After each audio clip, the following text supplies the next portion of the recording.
ডাকসু ঘিরে বিশৃঙ্খলা হলে প্রতিহতের আহ্বান ছাত্রদলের ভিপি প্রার্থীর। ভিডিও ছড়িয়ে অপপ্রচারের অভিযোগ শিবির প্যানেলের। আমাদের ক্যাপাসিটি এবং আমাদের প্রিভিয়াস এক্সপেরিয়েন্স বলে যে সততার সাথে কাজ করলে এটা সলভ করা যায়। এই ধরনের যে উদ্দেশ্য প্রণোদিত প্রপাগান্ডা বিশ্ববিদ্যালয় পরিবেশের জন্য নিঃসন্দেহে নির্বাচনের জন্য হুমকি স্বরূপ। বিচার প্রক্রিয়া ত্বরান্বিত করতে দ্রুত নির্বাচন চায় বিএনপি। ঐক্যমত্যের ভিত্তিতে নির্বাচনে আসার আহ্বান জামায়াতের। পাথর লুটে জড়িতদের ছাড় নয়, সাদা পাথর পর্যটন স্পটে থাকবে সিসি ক্যামেরা। সচিবকে নিয়ে পর্যটনের নতুন ডিসি। কুমিল্লায় লরি চাপায় একই পরিবারের 4 জন নিহত। ফটিকছড়িতে চোর সন্দেহে কিশোরকে পিটিয়ে হত্যা, আহত 2। নিম্নচাপে সারা দেশে সোমবার পর্যন্ত বৃষ্টির আভাস। সরবরাহ কমায় চড়া সবজির দাম। 150-তে ঠেকাচ্ছে ডিমের ডজন।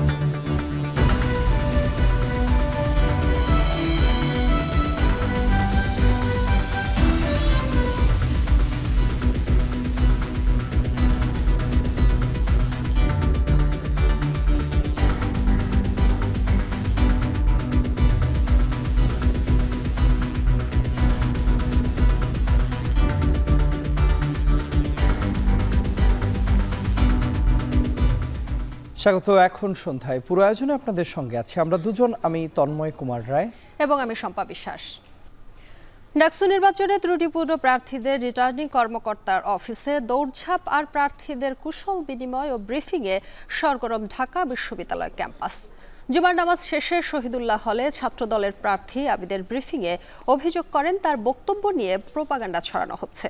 অন্যদিকে ছাত্র শিবিরের প্রার্থীরা জানান তাদের বিরুদ্ধে সোশ্যাল মিডিয়ায় অপপ্রচার চালানো হচ্ছে। আর বাকছাসের বাকের বলেন নির্বাচিত হলে শিক্ষার্থীদের অধিকার নিশ্চিত করবে বাকছাস। এছাড়াও প্রশাসন কঠোর না হলে ভোটে বিশৃঙ্খলার শঙ্কা জানালেন স্বতন্ত্র শিক্ষার্থী ঐক্যের প্যানেল উমামা ফাতেমা। আরও দেখুন শাহাদাত অভ্রের প্রতিবেদনে। ঢাকা বিশ্ববিদ্যালয় কেন্দ্রীয় ছাত্র সংসদকে বলা হয় দেশের দ্বিতীয় সংসদ। ডাকসু নির্বাচন নিয়ে তাই দেশবাসীর আগ্রহ একটু বেশি। ডাকসু নির্বাচনের দাবিতে গেল মে মাসে ভিসির বাসভবনের সামনে অনশন করে বেশ কয়েকজন শিক্ষার্থী। তাদের মধ্যে অন্যতম ফজলুল হক মুসলিম হলের 4র্থ বর্ষের শিক্ষার্থী মাহতাব ইসলাম। মনোনয়ন ফর্ম কিনেছেন তিনি কেন্দ্রীয় সদস্য পদের, কিন্তু ত্রুটিপূর্ণ হওয়ায় আপাতত ছিটকে পড়েছেন তিনি। শুধু তিনি নন, তার মতো ত্রুটিপূর্ণ 47 প্রার্থী রয়েছে এ তালিকায়। তো আমি এখানে এসে যোগাযোগ করার পর নির্বাচন কমিশন আমাকে জানিয়েছে যে আমার প্রস্তাবকের কোনো একটা তথ্যগত ত্রুটির কারণে আমার মনোনয়নপত্রটি বাতিল করা হয়েছে। তো আমি পূর্ণাঙ্গ নিয়ম মেনে আমি আপিল পেপারটি নির্বাচন কমিশনের কাছে জমা দিয়েছি। তবে ত্রুটিপূর্ণ প্রার্থীদের রিটার্নিং কর্মকর্তার অফিসে দৌড়ঝাঁপ শুরু হয়েছে তাদের মনোনয়নপত্র সংশোধন করতে। একই সাথে বিভিন্ন ছাত্র সংগঠনগুলোর প্রার্থীদের কুশল বিনিময় ও ব্রিফিংয়ে সরগরম ক্যাম্পাস। ওনারা আমাদেরকে আশ্বাস দিয়েছে যে এটা কোনো উদ্বিগ্ন হওয়ার কোনো কারণ নেই, আপনাদের কিছু ত্রুটিপূর্ণ জায়গা ছিল, আমরা চাইলেই আপনাদের নামটা উল্লেখ করতে পারতাম, কিন্তু এটা আনইথিক্যাল অ্যাক্টিভিটি। আমাদেরকে সুযোগ দেওয়া হয়েছে সেটিকে সংশোধন করার পরে হয়তো ফাইনাল তালিকায় তাদের নাম আসবে। যার যে সমস্যা এটা উল্লেখ করে আপিল করলে আমরা 24 তারিখে আমাদের সাবজেক্ট কমিটি আছে, এরা কমিটি বসে পুনর্বিবেচনা করবে। জুমার নামাজের পর প্রার্থীরা হলে হলে যান কুশল বিনিময় করতে। বাকশাসের প্যানেলের পক্ষ থেকে ফজলুল হক মুসলিম হলে কুশল বিনিময় শেষে প্যানেলের পক্ষ থেকে জানানো হয় নির্বাচিত হলে ফ্রি স্টাইলিং ইন্টারনেট, পুষ্টিকর খাবার, গবেষণা বৃদ্ধিতে কাজ করবে বাকশাস। প্রতিটি শিক্ষার্থীর প্রতি মাথাপিছু মাত্র মাসিক 40 টাকা খরচ করেই এখন সে যে স্পিডে ইন্টারনেট চালাচ্ছে তার থেকে অন্তত 10 to 15 টাইমস স্পিডে সে ইন্টারনেট সে পেতে পারেন। শহীদুল্লাহ হলে কুশল বিনিময় শেষে ছাত্রদল সমর্থিত প্যানেলের আবিদুল ইসলাম জানান ক্যাম্পাসের সবাইকে শ্রদ্ধা আর ভালোবাসা নিয়ে সহাবস্থান বজায় রাখতে হবে। এ সময় তিনি অভিযোগ করে বলেন তার বক্তব্য নিয়ে প্রোপাগান্ডা ছড়ানো হচ্ছে। এই যে বিহাইন্ড দ্য সিনে গিয়ে নানান ধরনের ফটোকার্ড আপনারা বানাচ্ছেন, যেগুলো টোটালটাই বিকৃত মস্তিষ্কের চিন্তা ভাবনা। এগুলো থেকে বেরিয়ে আসেন। কোনো নম্র, কোনো সভ্য, কোনো সুস্থ মস্তিষ্কের মানুষ এই ধরনের অপপ্রচারে লিপ্ত হতে পারে না। বিজয় ৭১ হলে কুশল বিনিময় শেষে মধুর ক্যান্টিনে কথা বলেন ছাত্র শিবির সমর্থিত ঐক্যবদ্ধ শিক্ষার্থী জোটের ভিপি প্রার্থী সাদিক কায়েম। বলেন ডাকসুর কাজ নেতা তৈরি করা নয়, শিক্ষার্থীদের স্বার্থে কাজ করা। এ সময় নির্বাচন নিয়ে শঙ্কা প্রকাশ করে SM ফরহাদ অভিযোগ করেন, অর্ধশত ভিডিও দিয়ে সোশ্যাল মিডিয়ায় অপপ্রচার চালাচ্ছে একটি দল। এছাড়াও নির্বাচন কমিশন একপ্রাক্ষিক আচরণ করছে।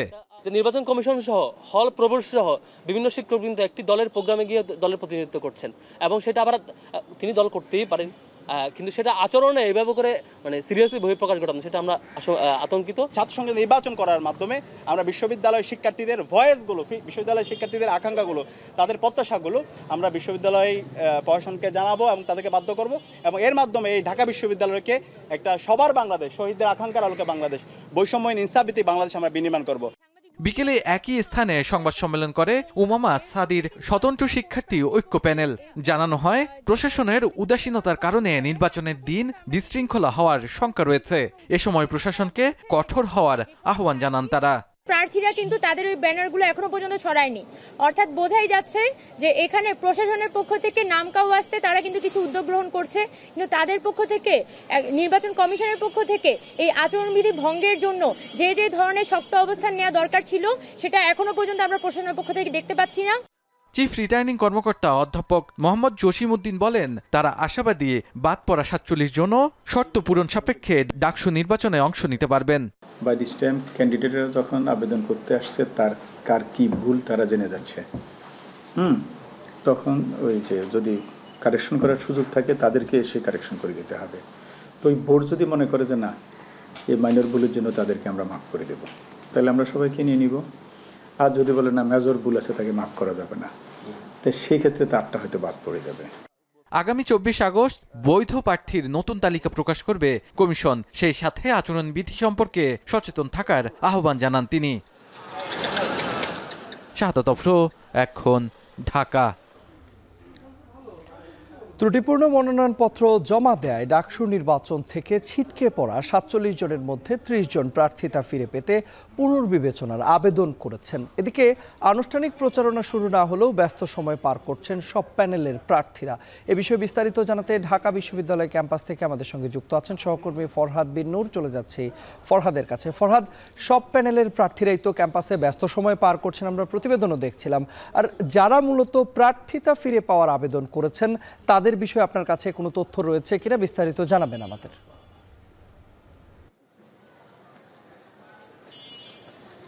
তন্ময়, এখন পর্যন্ত প্রায় 30 জন আজকে পর্যন্ত আপিল করেছে, যাতে করে তারা তাদের প্রার্থিতা ফিরে পায় এবং তাদের প্রার্থিতাকে বৈধতা দেওয়া হয়। মূলত যারা আবেদন করেছিলেন, আবেদনের সময় আসলে অনেক ক্ষেত্রে নামের ভুল থাকতে পারে কিংবা রুল রেজিস্ট্রেশন নাম্বারের, ডিপার্টমেন্টের ইত্যাদি ভুলের কারণে অনেক সময় প্রাথমিক ত্রুটির কারণে কিন্তু এই প্রার্থিতা অনেকের স্থগিত রাখা হয় এবং পরবর্তীতে আসলে সময় দেওয়া হয়েছে 25 তারিখ পর্যন্ত। এখানে তারা আবেদন করতে পারবেন, এই অ্যাপিল করতে পারবেন যারা প্রার্থিতা ফিরে পেতে চান। আসলে আরেকটা বিষয় একটু বলতে হয় যে আমরা কিন্তু দেখেছি যে মোট 509 জন এই মনোনয়ন ফর্ম এখানে জমা দিয়েছিল। এর মধ্যে আমরা দেখেছি যে 450 আসলে প্রাথমিকভাবে তাদের মনোনয়ন এবং তাদের প্রার্থিতা, তারা প্রাথমিক তালিকায় তাদের নাম এসেছে এবং আমরা এখানে দেখেছি যে 48 জন আসলে ভিপি পদে প্রার্থী আছেন। এছাড়া 19 জন আমরা দেখছি জিএস পদে আছেন। এছাড়া 28 জন আছে আমরা দেখছি এজিএস প্রার্থী। আমরা বিভিন্ন ছাত্র সংগঠনের যে প্যানেল কিংবা স্বতন্ত্র যেসব প্যানেল কিংবা একেবারেই স্বতন্ত্র যারা দাঁড়িয়েছেন তাদেরকে কিন্তু আমরা পুরো ক্যাম্পাস জুড়ে, সেটা মধুর ক্যান্টিন হোক, ঢাকা বিশ্ববিদ্যালয়ের লাইব্রেরির সামনে হোক কিংবা টিএসসিতে হোক, সব ক্ষেত্রে কিন্তু আমরা হলগুলোতে, হলপাড়ায় হোক, সব জায়গায় দেখছি যে প্রার্থীদের একটি চলাফেরা এবং প্রার্থীদেরকে ঘিরে সেখানে সাধারণ ভোটারদের, বিশ্ববিদ্যালয়ের শিক্ষার্থীদের সেখানে কিন্তু একটা উৎসবমুখর পরিবেশ আমরা একরকম দেখছি। বিশ্ববিদ্যালয়ে বিশেষ করে এই সময়গুলোতে আসলে দিন যত ঘনিয়ে আসছে, আমরা বিশ্ববিদ্যালয়ে শিক্ষার্থীদের এই যে আড্ডা দেওয়ার জায়গাগুলোতে, সেগুলোতে কিন্তু তাদের উপস্থিতি আমরা অনেক বেশি দেখছি এবং চায়ের আড্ডায় বলেন কিংবা গল্প গুজবে সব জায়গায় কিন্তু আমরা দেখছি যে ডাকসু নির্বাচনের একটা ব্যাপার সব জায়গায় কাজ করছে এবং সবার ভিতরে টান টান উত্তেজনার একটা ব্যাপার আমরা দেখছি যে আসলে কারা এগিয়ে কারা পিছিয়ে, কোন প্রার্থী কত ভোটে এগিয়ে থাকতে পারে, কারা মেয়েদের হলে ভোট বেশি পেতে পারে, কারা ছেলেদের হলে ভোট বেশি পেতে পারে, দলীয়ভাবে কাদের ভোট ব্যাংক বেশি, নানা বিষয় কিন্তু এখানে আলোচনার কেন্দ্রবিন্দুতে পরিণত হয়েছে এই বিষয়গুলোই। এছাড়া আজকে আমরা দেখেছি বাংলাদেশ ইসলামী ছাত্র শিবির, জাতীয়তাবাদী ছাত্রদল, জাতীয় বাংলাদেশ গণতান্ত্রিক ছাত্র সংসদ বাকছাস এবং উমামা যে তার স্বতন্ত্র প্যানেল দিয়েছে তারাও কিন্তু আজকে ব্রিফ করেছেন গণমাধ্যমের সঙ্গে এবং আমরা দেখেছি যে ব্রিফ করার পাশাপাশি তারা কিন্তু শিক্ষার্থীদের সঙ্গে, বিশ্ববিদ্যালয়ে যারা সাধারণ শিক্ষার্থী রয়েছেন বিভিন্ন জায়গায় হলে, মসজিদে কিংবা বিভিন্ন জায়গায় তারা কিন্তু কুশল বিনিময়ের কাজটা কিন্তু তারা সেরে ফেলছেন। তো আমার কাছে এই ছিল ঢাকা বিশ্ববিদ্যালয় থেকে ডাকসু নির্বাচনের সবশেষ তথ্য। বিচার ত্বরান্বিত করতেই নির্বাচন চায় বিএনপি, গুম কমিশন নিয়ে ব্যর্থ অন্তর্বর্তী সরকার। রাজধানীর মানিক মিয়া এভিনিউয়ে গুম হওয়া ব্যক্তিদের পরিবারের সদস্যদের নিয়ে গঠিত মায়ের ডাক নামক সংগঠনের আয়োজনে অংশ নিয়ে এসব কথা বলেন বিএনপির মহাসচিব মির্জা ফখরুল ইসলাম আলমগীর। আলাদা অনুষ্ঠানে পিআর পদ্ধতি ব্যবহার করা দেশগুলো ভালো নেই বলে মন্তব্য করেন বিএনপির স্থায়ী কমিটির সদস্য ডাক্তার জাহিদ হোসেন। আরো জানাচ্ছেন ওমর ফারুক। নির্বাচনের সময় যতই ঘনিয়ে আসছে ততই সরগরম রাজনীতির ময়দান। নির্বাচনের পূর্বে আলোচনায় সংখ্যানুপাতিক পদ্ধতি, জুলাই সনদ বাস্তবায়ন এবং সে আলোকে আগামী নির্বাচন। পেয়ার পদ্ধতি ব্যবহার করা দেশগুলো ভালো নেই বলে মন্তব্য করেন বিএনপির স্থায়ী কমিটির সদস্য ডাক্তার জাহিদ হোসেন। বলেন, বিশ্বের উন্নত রাষ্ট্রগুলোতে এই পদ্ধতি ব্যবহার হয় না বলেও মন্তব্য করেন তিনি। বলেন, নির্বাচন বিলম্বিত হলে পালিয়ে যাওয়া স্বৈরাচার লাভবান হবে। সংস্কার কার্যক্রম বিএনপি সর্বপ্রথম শুরু করেছিল উল্লেখ করে তিনি বলেন, স্বৈরাচারী শাসন ব্যবস্থা থেকে প্রেসিডেন্ট জিয়া বহুদলীয় গণতন্ত্র চালু করেছিলেন। আপনাদের কর্মসূচির কারণে যদি আজকে কোনো কারণে এই দেশের নির্বাচন হবে কি হবে না এটি নিয়ে মানুষের মধ্যে এক ধরনের আশঙ্কা জমে, তাহলে লাভবান হবে পলায়নকৃত স্বৈরাচার। সেটির জন্য কি আপনারা 2024-এর 36শে জুলাই করেছিলেন? এদিকে শুক্রবার সকালে উত্তরার এক অনুষ্ঠানে অংশ নিয়ে বিএনপির স্থায়ী কমিটির সদস্য ডক্টর মঈন খান বলেন, প্রতীত স্বৈরাচার সরকার উন্নয়নের নামে দুর্নীতি করে দেশের পরিবেশ ধ্বংস করে দিয়েছিল। বলেন, কয়লা চালিত বিদ্যুৎ প্রকল্প করে সুন্দরবনের জীববৈচিত্র্যকে হুমকির মুখে ফেলে দিয়েছে প্রতীত আওয়ামী লীগ সরকার। আজকে আমাদের যে উন্নয়ন পরিকল্পনা, সেই উন্নয়ন পরিকল্পনা তৈরি করার সময় আমাদের সচেতন থাকতে হবে যাতে আমরা বাংলাদেশের পরিবেশকে আর নতুন করে কোনো ধ্বংস না করি। স্বৈরাচারী সরকার যেভাবে বাংলাদেশের পরিবেশকে ধ্বংস করে দিয়েছে। রাজধানীর মানিক মিয়া এভিনিউয়ে মায়ের ডাক নামক সংগঠনের আয়োজনে মানববন্ধন ও প্রদর্শনীতে অংশ নিয়ে বিএনপির মহাসচিব মির্জা ফখরুল ইসলাম আলমগীর বলেন, বিগত 16 বছরের গুম খুনের জন্য দায়ী শেখ হাসিনা। তার বিচার এদেশের মাটিতেই হবে। জানান, বিচার নিশ্চিত ও ত্বরান্বিত করতেই নির্বাচন চায় বিএনপি। বিএনপি নির্বাচন অবশ্যই চায়, সেই নির্বাচন চায় এই বিচারকে নিশ্চিত করার জন্য, বিচারগুলোকে ত্বরান্বিত করার জন্য। অন্তর্বর্তী যে সরকার তারা সম্পূর্ণ ব্যর্থ হয়েছে এই গুম কমিশনকে পাবলিককে নিয়ে আসার, পাবলিক শুনানি করার। তারা ব্যর্থ হয়েছে এই শিশুগুলো, তাদের আত্মীয়দের, তার মায়েদের, তার ভাইদের যে কান্না, সেই কান্নাকে বন্ধ করার। এটার জন্য তাদেরকে অবশ্যই জবাবদিহি করতেই হবে। আমরা শেষ পর্যন্ত, যতক্ষণ পর্যন্ত এদের বিচার চূড়ান্ত হবে, আমরা তাদের সঙ্গেই থাকব। অন্তর্বর্তী সরকার গুম কমিশন নিয়ে ব্যর্থ হয়েছে বলেও মন্তব্য করেন তিনি। গুম হওয়া ব্যক্তিদের বিচার না হওয়া পর্যন্ত তাদের পরিবারের পাশে থাকবে বিএনপি। ওমর ফারুক, এখন, ঢাকা। সাবেক রাষ্ট্রপতি জিয়াউর রহমানের প্রোক্লেমেশন অনুসরণ করে ঐক্যমত্যের ভিত্তিতে বিএনপিকে নির্বাচনে আসার আহ্বান জানিয়েছেন জামায়াতে ইসলামীর নায়েবে আমির ডাক্তার আব্দুল্লাহ মোহাম্মদ তাহের। কুমিল্লায় ফান টাউন সম্মেলন কক্ষে এক সমাবেশ শেষে সাংবাদিকদের কথা বলেন তিনি। এছাড়া সংস্কার কমিটির সদস্য হয়েও পূর্ণাঙ্গ সংস্কার না চেয়ে একটি গোষ্ঠী দ্রুত নির্বাচন চায় বলে মন্তব্য করেছেন তিনি। আমরা শহীদ জিয়ার সেই দলকে অনুরোধ করব, তারা যেন শহীদ জিয়ার যেভাবে সেখানে ভোট করেছিলেন, প্রোক্লেমেশন করেছিলেন, সেটাকে ফলো করে এইবারের যে সমস্ত সংস্কারে আমরা একমত হয়েছি, including BNP, Jamaat Islami, NCP, ইসলামী দল, অন্যান্য দল, সেটাকে ভিত্তির মাধ্যমেই আগামী নির্বাচন অনুষ্ঠান করার ক্ষেত্রে তারা পজিটিভ ভূমিকা নেবে। আমরা বলেছি এই সংস্কারের ভিত্তিতে নির্বাচন হতে হবে, এবং এই সংস্কারের ভিত্তিতে নির্বাচন হতে হলে সংস্কারের একটি আইনগত ভিত্তি দিতে হবে, এবং সেরকম আইনগত ভিত্তি দেওয়া সম্ভব। কোন একটি বিশেষ দল বা গোষ্ঠী সংস্কারের সাথে সম্পৃক্ত থেকেও নির্বাচনের পূর্বে এখনই আইনি ভিত্তি দিয়ে তার ভিত্তিতে নির্বাচন করার ক্ষেত্রে বাধা সৃষ্টি করছেন। এখন পর্যন্ত জুলাই সনদের পূর্ণাঙ্গ খসড়ায় 23টি দল মতামত দিয়েছে বলে জানিয়েছে জাতীয় ঐকমত্য কমিশন। গত 16 আগস্ট চূড়ান্ত খসড়া 30টি দল ও জোটকে দেওয়া হয়। 20 আগস্ট জমা দেওয়ার শেষ দিন হলেও 2 দিন সময় বাড়িয়ে 22 আগস্ট পর্যন্ত সুযোগ দেওয়া হয় দলগুলোকে। এর আগে প্রথম ও দ্বিতীয় দফায় 68 দিনের বৈঠকে 84টি সংস্কার প্রস্তাব জুলাই সনদের চূড়ান্ত খসড়া তৈরি করে কমিশন। জুলাই সনদকে সংবিধানের ওপরে প্রাধান্য দেওয়ার পক্ষপাতী নয় বিএনপি। সেই সাথে সনদ সম্পর্কে আদালতে প্রশ্ন তোলা যাবে না, এই অঙ্গীকারেও একমত নয় দলটি। বিএনপি চায় যেসব সাংবিধানিক সংস্কারে ঐকমত্য হয়েছে সেগুলো আগামী নির্বাচিত সংসদে বাস্তবায়ন করা হবে। অন্যদিকে বিএনপির বিপরীতে অবস্থান জামায়াতের। দলটি সংবিধানের ওপরে সনদের প্রাধান্য চাচ্ছে।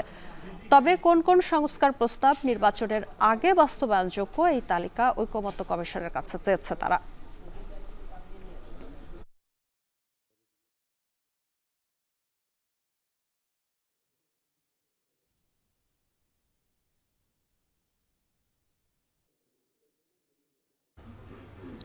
কুমিল্লা ও মুন্সিগঞ্জে সড়ক দুর্ঘটনায় 7 জন নিহত হয়েছেন।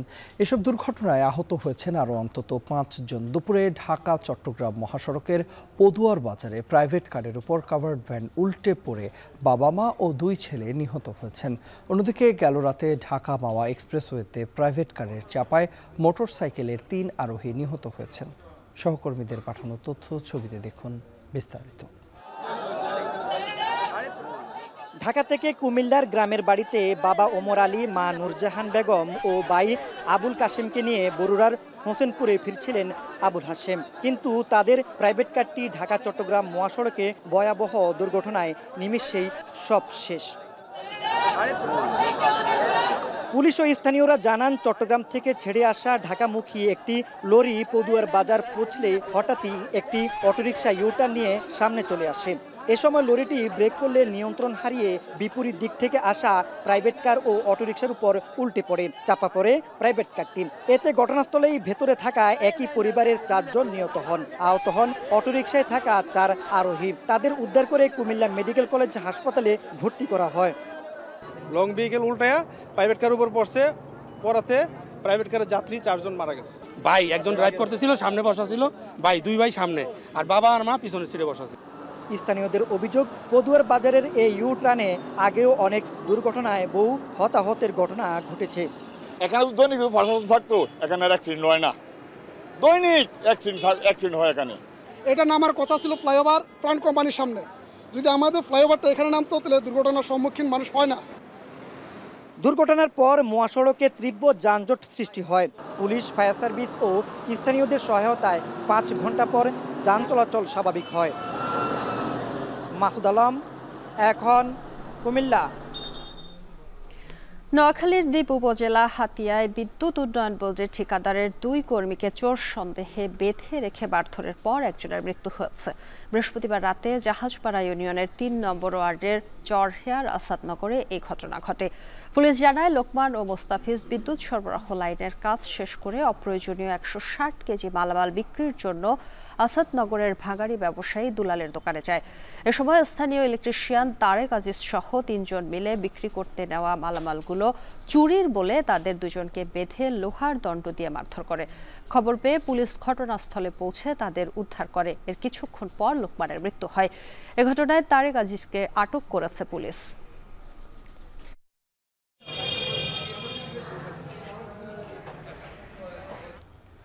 কক্সবাজারের চকরিয়ায় থানা হেফাজতে থেকে দুর্জয় চৌধুরী নামে একজনের ঝুলন্ত মরদেহ উদ্ধার করা হয়েছে।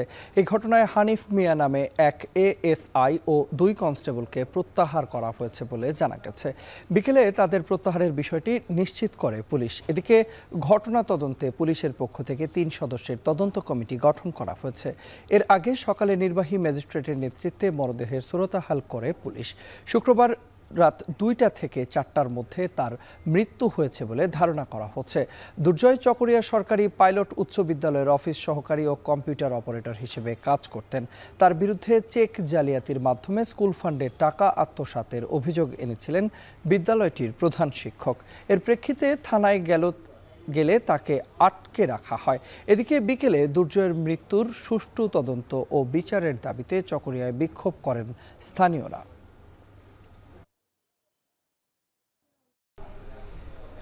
শেখ হাসিনার অডিও বা বক্তব্য কোনো গণমাধ্যমে সম্প্রচার ও প্রচার করা হলে তাৎক্ষণিক আইনি ব্যবস্থা নেওয়া হবে। শুক্রবার এক বিবৃতিতে এ বিষয়ে সতর্ক করেছে অন্তর্বর্তী সরকার। অন্তর্বর্তী সরকারের বিবৃতিতে বলা হয়, গত বৃহস্পতিবার কয়েকটি গণমাধ্যম আদালতের নির্দেশ উপেক্ষা করে ক্ষমতাচ্যুত স্বৈরশাসকের একটি ভাষণ প্রচার করেছে, যেখানে তিনি মিথ্যা এবং উস্কানিমূলক বক্তব্য দিয়েছেন। সংবাদ মাধ্যমগুলোকে শেখ হাসিনার অডিও বা বক্তব্য প্রচারে দায়িত্বশীলতা অবলম্বন করতে আহ্বান জানানো হয়। আরও বলা হয়, তার যে কোনো মন্তব্য, বক্তব্য বা উস্কানিমূলক বক্তব্য প্রচার বাংলাদেশের গণতান্ত্রিক উত্তরণের পথে স্থিতিশীলতাকে ক্ষতিগ্রস্ত করবে এবং জনগণকে বিভ্রান্ত করবে। এক্ষেত্রে আইন অমান্যকারী যে কোনো গণমাধ্যম বাংলাদেশের আইনের অধীনে জবাবদিহিতার আওতায় আসবে। অনুদান কমে যাওয়ায় বাংলাদেশে আশ্রয় নেওয়া রোহিঙ্গাদের জন্য স্বাস্থ্য ও শিক্ষায় প্রভাব পড়েছে। সংকট সমাধানে তহবিল নিশ্চিতের আহ্বান জানিয়েছেন প্রধান উপদেষ্টা ডক্টর মোহাম্মদ ইউনূস। বৃহস্পতিবার জাতিসংঘের মিয়ানমার বিষয়ক বিশেষ দূত টম অ্যান্ড্রুজ প্রধান উপদেষ্টার সঙ্গে সাক্ষাৎ করতে গেলে এই আহ্বান জানান তিনি। বৈঠকে রোহিঙ্গা সমস্যার সমাধানে প্রধান উপদেষ্টার নেতৃত্বের প্রশংসা করেন টম অ্যান্ড্রুজ। তিনি বলেছেন, রোহিঙ্গাদের আশ্রয় ও সমর্থন দেয় বাংলাদেশের প্রতি কৃতজ্ঞ বিশ্ব। এ সময় রোহিঙ্গা সংকট সমাধানে 30 সেপ্টেম্বর নিউ ইয়র্কে জাতিসংঘের সদর দপ্তরে আয়োজিত সম্মেলনে সমাধানের পথ মিলবে বলেও আশা প্রকাশ করেছেন প্রধান উপদেষ্টা।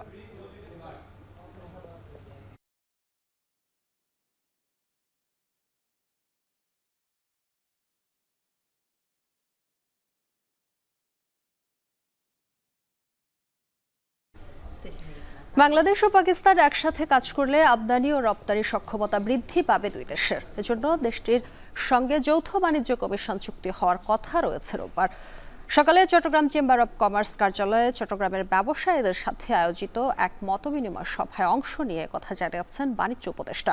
অন্যদিকে খুব দ্রুত এই দুই দেশের বাণিজ্য ও বিনিয়োগের রোডম্যাপ নিয়ে আশাবাদ জানান পাকিস্তানের বাণিজ্যমন্ত্রী জাম কামাল খান। আরও জানাচ্ছেন হাজেরা শিউলি। গত অর্থ বছরে পাকিস্তান থেকে প্রায় $787 মিলিয়ন মূল্যের পণ্য আমদানি করেছে বাংলাদেশ। একই সময়ে দেশটিতে রফতানি হয় মাত্র $78 মিলিয়ন পণ্য। এবার দু দেশের বাণিজ্যিক সম্পর্ক উন্নয়নে বাংলাদেশ সফরে এলেন পাকিস্তানের বাণিজ্যমন্ত্রী। সফরের দ্বিতীয় দিনে দেশের 60% রাজস্বের যোগানদার বন্দরনগরী চট্টগ্রামের ব্যবসায়ীদের সাথে মতবিনিময় সভা করেন তিনি। আগ্রাবাদে চট্টগ্রাম চেম্বার অফ কমার্স কার্যালয়ে আয়োজিত এ সভায় বিভিন্ন বাণিজ্য চুক্তির পাশাপাশি বিনিয়োগের রোডম্যাপ হবে বলে জানানো হয়। দ্বিপাক্ষিক সম্পর্ক উন্নয়নে অনলাইন ভিসা প্রদান, যৌথ বাণিজ্য কমিশন সহ সহযোগিতার নানা দিক তুলে ধরেন পাক বাণিজ্য মন্ত্রী। পদক্ষেপ নেয়ার কথাও জানান তিনি। Joint venture collaborations in between our business community is very important. Already we have more than 10 delegations have come to Bangladesh. The joint working group is then going to be sitting and identifying what exactly we need to do. So there are two forums we have. One is the Joint Economic Commission that we have, which is headed by the finance minister, which sees an overall aspect of what is going to be done in between Pakistan and Bangladesh. We'll be doing our best to finalize Pakistani flights coming directly to Bangladesh and going to Pakistan in the end of this year. সভায় বাণিজ্য উপদেষ্টা বলেন, দুই দেশের জনগণ সরকার একসাথে কাজ করলে শুধু আমদানি রফতানি সক্ষমতাই বাড়বে না, দুই দেশের অর্থনৈতিক প্রবৃদ্ধিও বাড়বে। আমরা আমার যে পাকিস্তানি প্রতিপক্ষ ওনার সাথে আমরা অনেক সুন্দর সুন্দর সম্ভাবনা নিয়ে কাজ করেছি, আমাদের বাণিজ্য বৃদ্ধি করার, আমাদের আমদানি এবং রপ্তানি উভয়ের সক্ষমতা বৃদ্ধি করা, এবং যেসব সহযোগিতার স্থানগুলো উনি উল্লেখ করলেন, এর বাইরেও বেশ কিছু বিষয় নিয়ে আমরা কাজ করছি। সবাই বাংলাদেশ থেকে পাকিস্তানে পোশাক শিল্পের অ্যাক্সেসরিজ রফতানির সম্ভাবনার কথা তুলে ধরেন চট্টগ্রামের ব্যবসায়ীরা। সেই সঙ্গে রয়েছে বাংলাদেশের জাহাজ নির্মাণ, খাদ্য শিল্প, আইসিটি সহ বিভিন্ন শিল্পে পাকিস্তানি বিনিয়োগের সুযোগ। Huge amount of people number of people will come and go. Lots of activities is there. I just spoke to General Kamal Bhai. He's exporting pan. I said, why don't you export to Pakistan? But there is no flight, direct flight. We are also have a lot of raw materials factory already set up in Bangladesh, and it is a good opportunity for Pakistan and Bangladesh to vice versa. Something is Pakistan is cheaper or available, that one we can bring here, and which one you can buy from us also, something like this. So things is very, if you think is positively, so we can set up a business win-win situation. সভায় ব্যবসায়ীরা পাকিস্তানের সাথে বাণিজ্য বাড়াতে শুল্ক জটিলতা নিরসনের পাশাপাশি অশুল্ক বাধা নিরসনের আহ্বান জানান। হাজরা শিউলি, এখন, চট্টগ্রাম। সাদাপাথর লুটের ঘটনায় প্রশাসনের যত বড় কর্মকর্তা কিংবা রাজনৈতিক দলের যেই জড়িত থাকুক, তাদের আইনের আওতায় আনা হবে বলে মন্তব্য করেছেন জনপ্রশাসন মন্ত্রণালয়ের সিনিয়র সচিব মোখলেসুর রহমান। এছাড়া সাদাপাথর পর্যটন স্পটকে 24 ঘন্টা সিসি ক্যামেরার নজরদারিতে আনা হবে বলেও জানান তিনি। শুক্রবার সিলেটের ভোলাগঞ্জের সাদা পাথর পরিদর্শন শেষে কথা বলেন জনপ্রশাসন সচিব। এ সময় সঙ্গে ছিলেন সিলেটের নতুন জেলা প্রশাসক সারওয়ার আলম। পাথর প্রতিস্থাপনের বিষয়ে জ্বালানি ও খনিজ সম্পদ মন্ত্রণালয়ের সচিব মোহাম্মদ সাইফুল ইসলাম বলেছেন, সাদা পাথরের প্রাকৃতিক সৌন্দর্য পুরোপুরি না হলেও কিছুটা যাতে ফিরিয়ে আনা যায় সে চেষ্টা অব্যাহত রাখা হবে। এদিকে সিলেটের সকল পর্যটন কেন্দ্রে পরিবেশ রক্ষায় সর্বোচ্চ ব্যবস্থা নেয়ার আশ্বাস দেন নতুন জেলা প্রশাসক মোহাম্মদ সারওয়ার আলম। এটার সাথে জড়িত সে যেই হোক খুঁজে বের করে আইনের আওতায় নিয়ে আসা হচ্ছে। সাদা পাথর, জাপলং, বিছারাকান্দি, রাতারগুল, এই যে কয়টা আছে, এই কয়টা ট্যুরিজম সেন্টারের সাথে লিঙ্ক করে যেখানে রাস্তা ভালো আছে, যেখানে রাস্তা ভালো নাই, রোডস অ্যান্ড হাইওয়েকে ইনক্লুড করে এই রাস্তাগুলোকে ভালো করে যাতে এখানে আসলেই এই সবগুলো জায়গায় মানুষ ট্যুরিস্ট যেতে পারে, এটা একটা আমাদের টার্গেট। আমাদের কিছু গার্ড থাকবে, আমরা আসলে নিজেদেরও আমরা ফোর্স দিব, আমরা বডি ক্যাম্প সহ আমাদের ইয়ারা থাকবে এখানে। সবাই এখন অ্যাক্টিভ, একসাথে হয়ে আসছে। আর যদি আগে হইতো তাহলে এই জিনিসটা হতো না। যে পাথরগুলি লুট হয়ে গেছে, সেগুলি কোথায় আছে এখন সেগুলি খুঁজে বের করার চেষ্টা করছি, রেস্কিউ করার চেষ্টা করছি, প্রথম কাজ। একই সাথে এটার সাথে কারা কারা জড়িত ছিল এবং তাদের অপরাধের মাত্রা অনুযায়ী প্রত্যেককে আমরা আইনের আওতায় আনার চেষ্টা করছি। খুব অল্প সময়ের মধ্যে আমরা পুরোটাকে আমরা একদম সার্ভিলেন্স আওতায় নিয়ে আসবো। টানা বৃষ্টির প্রভাবে সরবরাহ কমে গিয়ে রাজধানীর বাজারে চড়া সবজির দাম। কোনো সবজি মিলছে না 70 টাকার নিচে। ডিম ও মুরগির দামও ছাড়াচ্ছে সাধারণ মানুষের ক্রয় ক্ষমতাকে। টানা বৃষ্টি ও সরবরাহ সংকটকে কারণ দেখাচ্ছেন বিক্রেতারা। বিস্তারিত প্রতিবেদনে। এই রোদ, এই বৃষ্টি, টানা কয়েকদিন ঢাকার এই পরিস্থিতি। বৃষ্টি হলে ক্রেতার নাগাল ছড়াচ্ছে কাঁচা সবজির দর। রাজধানীর কারওয়ান বাজার ঘুরে দেখা গেল কাঁচা পেঁপে ছাড়া 70 টাকার নিচে নেই কোনো সবজি। পটল 80 থেকে 100, টমেটো 150 থেকে 180, করলা 100 থেকে 120 এবং চিচিঙ্গা কেজি প্রতি 80 টাকা। শশা, ঝিঙ্গা আর ধুন্দল বিক্রি হচ্ছে 100 টাকায়। চাল কুমড়া 70, লাউ 100, বেগুন মানভেদে 100 থেকে 180 টাকা আর আলুর কেজি 25 থেকে 35 টাকা। এক হালি লেবুর দাম আকারভেদে 30 থেকে 60 টাকা। দামের এই ঊর্ধ্বগতিতে ক্ষিপ্ত ক্রেতারা। অবশ্যই উদ্যোগতে আমাদের জন্য মধ্যবিত্ত পরিবার বা নিম্নবিত্ত পরিবার যারা আছে কেনাকাটা, আমরা শহরে যারা বসবাস করি সীমিত আয়ের ভিতরে এমনভাবে কেনাকাটা দ্রুত উদ্যোগতির জন্য কেনাকাটা খুবই কষ্টসাধ্য। ক্রেতা হিসেবে আসলে আমরা বোকা হয়ে যাই। হ্যাঁ, যারা বিক্রেতা তাদের যে যুক্তিগুলো মাঝে মাঝে আসলে তর্ক করতে ইচ্ছা করে না। অনেকটাই ভোগান্তি, কারণ এখন আমাদের যে আয় আর ব্যয় তার থেকে আমাদের খুবই কষ্ট। কপালে চিন্তার ভাঁজ কাঁচামরিচের দোকানেও। পেঁয়াজের ঝাঁজ আর মরিচের ঝাল দুটোই চড়া। কাঁচামরিচ কেজি প্রতি 200 থেকে 320 টাকা। কয়েকদিন আগেও যার দাম ছিল 150 থেকে 160 টাকা। বৃষ্টির জন্য সরবরাহের ঘাটতি বলছেন বিক্রেতারা।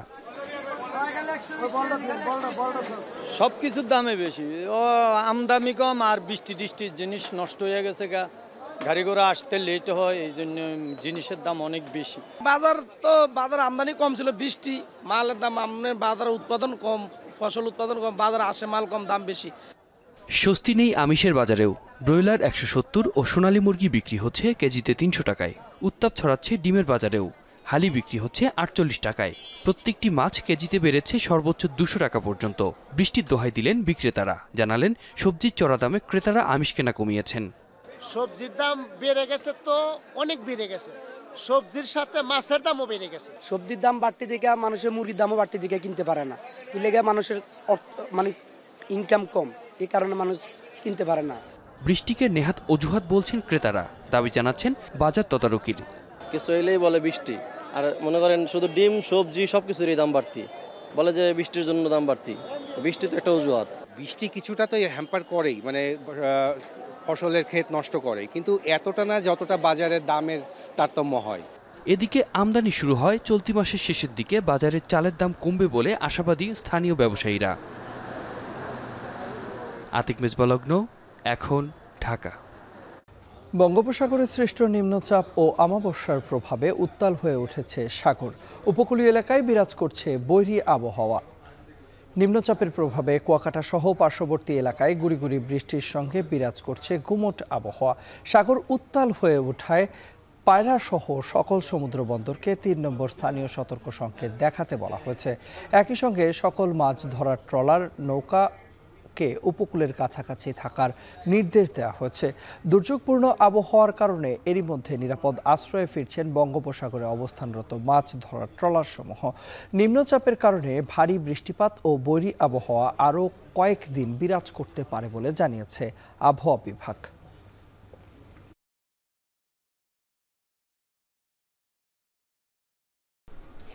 বৃষ্টি বাড়ছে, সঙ্গে পাল্লা দিয়ে বাড়ছে ডেঙ্গু আক্রান্তের হারও। ইতোমধ্যে ডেঙ্গুতে প্রাণ হারিয়েছেন শতাধিক। বিশেষজ্ঞদের আশঙ্কা সামনের দিনগুলো হতে পারে আরও ভীতির।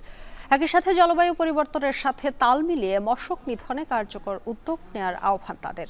আরও জানাচ্ছেন রকিবুল রাহাত। জলবায়ু পরিবর্তনের প্রভাবে নানা সংকটের মুখোমুখি হচ্ছে বাংলাদেশ।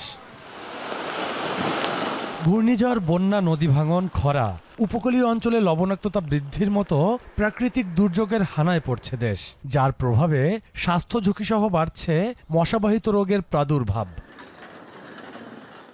সবচেয়ে ভয়াবহ এডিস মশাবাহিত ডেঙ্গু জ্বর। এই রোগে কম বেশি সারা বছরই ঘটছে প্রাণহানি। সাধারণত মে থেকে সেপ্টেম্বর পর্যন্ত ডেঙ্গুর মৌসুম ধরা হলেও বর্তমানে বছর জুড়ে আক্রান্ত হচ্ছে মানুষ। আগে শুধু রাজধানী ঢাকা কেন্দ্রিক হলেও বর্তমানে দেশের সব জেলাতে ছড়িয়ে পড়েছে এডিস মশা।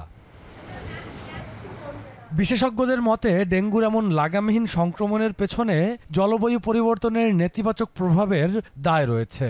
জলবায়ু পরিবর্তনের প্রভাবে শুধুমাত্র বাংলাদেশে নয়, সারা পৃথিবীতেই এডিস মশাবাহিত রোগ এবং বাহকবাহিত রোগ বেড়ে যাচ্ছে।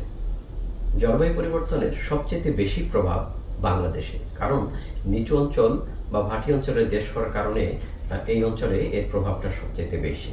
এবছরও ডেঙ্গু আক্রান্তের গ্রাফ ঊর্ধ্বমুখী। আগস্টের প্রথম 12 দিনে ডেঙ্গু আক্রান্ত হয়ে হাসপাতালে চিকিৎসা নিয়েছেন 4000-এর বেশি রোগী। মৃত্যু হয়েছে 20 জনের। তবে কীটতত্ত্ববিদদের দাবি, ডেঙ্গুর পাশাপাশি মশাবাহিত আরেক রোগ চিকুনগুনিয়াও বাড়ছে। একজন রোগী যখন জ্বর নিয়ে যায় তখন তাকে ডেঙ্গু পরীক্ষা করা হয়, কিন্তু চিকুনগুনিয়া কিন্তু পরীক্ষা খুব বেশি করা হয় না, কারণ সব হাসপাতালগুলোতে চিকুনগুনিয়ার টেস্ট করার জন্য পর্যাপ্ত পরিমাণে কিট তাদের কাছে নেই।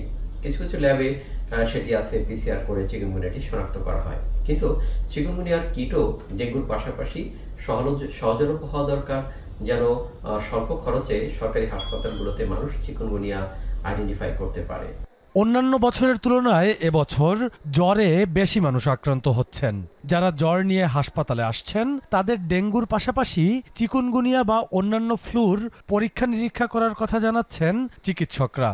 প্রথমে আমরা শর্ট আউট করে ফেলছি যে ডেঙ্গু কিনা, এবং NaOC টেস্ট আমার নিজেই সিস্টার 5 মিনিটের মধ্যে একটা র্যাপিড কিট টেস্ট করতে পারছি। তো চিকুনগুনিয়াটা তো এইভাবে হচ্ছে না, আর চিকুনগুনিয়ার কারণে তো রুগীরা আমরা এত কমপ্লিকেশন ফেস করছি না, এই জন্য আমাদের চিকুনগুনিয়াটা আলাদা করে পরীক্ষা করছি না। চিকুনগুনিয়ার টেস্টটা শুধু ICDDRB-তে হচ্ছে, আর আমাদের IDCR-এ এগুলি একটু সময়েরও প্রয়োজন। যেহেতু এবার বর্ষা মৌসুমে বৃষ্টির পরিমাণ বেশি, তাই নগরবাসীকে অতিরিক্ত সাবধানতা অবলম্বনের পরামর্শ দিচ্ছেন চিকিৎসকরা। একই সাথে শিশুদের জ্বর হলে দ্রুত চিকিৎসকের শরণাপন্ন হবার আহ্বান স্বাস্থ্য সংশ্লিষ্টদের।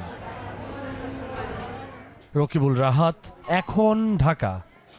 গাইবান্ধায় তিস্তা নদীর উপর নির্মিত মাওলানা ভাসানী সেতু উদ্বোধনের একদিন পর সেতুর ল্যাম্পপোস্টের তার চুরির ঘটনা ঘটেছে। দুপুরে বিষয়টি নিশ্চিত করেছেন গাইবান্ধা LGDর নির্বাহী প্রকৌশলী। তিনি বলেছেন, উদ্বোধনের পর দিনই সেতুর ল্যাম্পপোস্টের 310 মিটার তার রাতেই চুরি করা হয়েছে, যার বাজার মূল্য প্রায় 5 লাখ টাকা। তবে 2 থেকে 3 দিনের মধ্যে আবারও সমস্ত সংযোগ ঠিক করা হবে বলে জানান তিনি। পাশাপাশি সেতুতে সার্বক্ষণিক নিরাপত্তা দেওয়ার বিষয়েও বিবেচনা করা হচ্ছে বলে জানান এই প্রকৌশলী।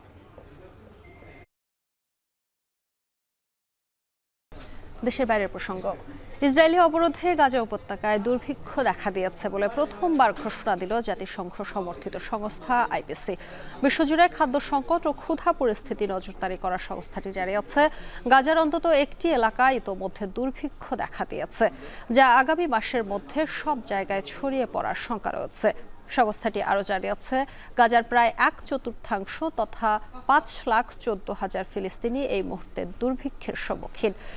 এসব মানুষের মধ্যে প্রায় 2,80,000 গাজা শহরের উত্তরাঞ্চলে বসবাস করে। IPCর এই প্রতিবেদন অনুযায়ী বিশ্বব্যাপী দুর্ভিক্ষ অঞ্চলের তালিকায় 5 নম্বরে উঠে এলো গাজার নাম। গত কয়েক মাস ধরেই ইসরায়েলি অবরোধের জেরে গাজায় দুর্ভিক্ষ পরিস্থিতি বিরাজ করছে। সংস্থাটির দেয়া এই খবরে গাজায় ত্রাণ সহায়তা প্রবেশের অনুমতি দেওয়ার জন্য ইসরায়েলের উপর আরও চাপ বাড়বে বলে মনে করা হচ্ছে।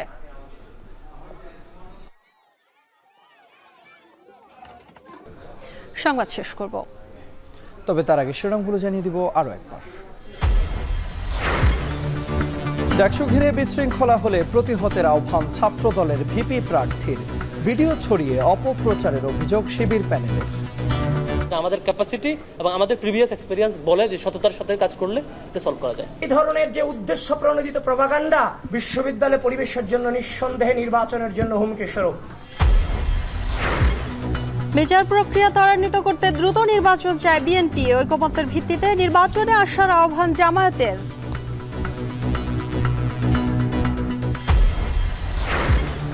পাথর লুটে জড়িতদের ছাড় নয়, সাদা পাথর পর্যটন স্পটে থাকবে সিসি ক্যামেরা। সচিবকে নিয়ে পরিদর্শনে নতুন ডিসি।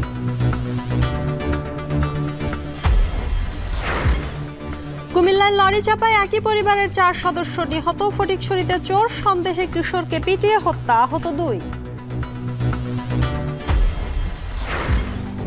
এবং নিম্নচাপে সারা দেশে সোমবার পর্যন্ত বৃষ্টির আভাস। সরবরাহ কমায় চড়া সবজির দাম, 150-তে ঠেকেছে ডিমের ডজন।